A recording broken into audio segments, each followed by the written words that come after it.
looked young when I first saw you. I close my eyes and the flashback starts. I'm standing there on a balcony in summer air. See the lights, see the party, the ball gowns. See you make your way through the crowd and say hello. Little did I know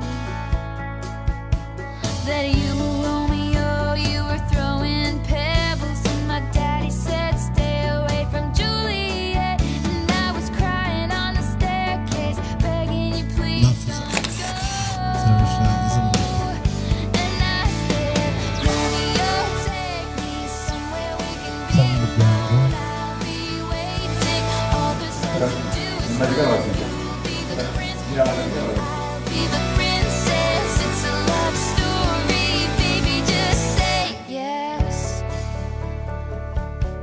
No, ane wito de Manuel, nyasema wito de Manuel.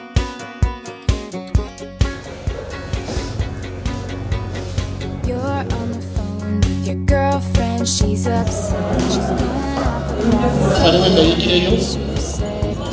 muce mu hirya hariya muhagarare hariya twihuse.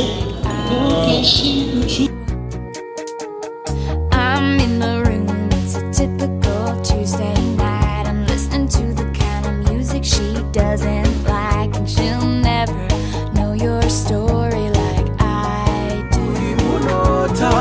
Mukunda nkutazongera kukubona, ni wowe kara ko mu mara yanjye, ni wowe kagufa ko mu magufa yanjye.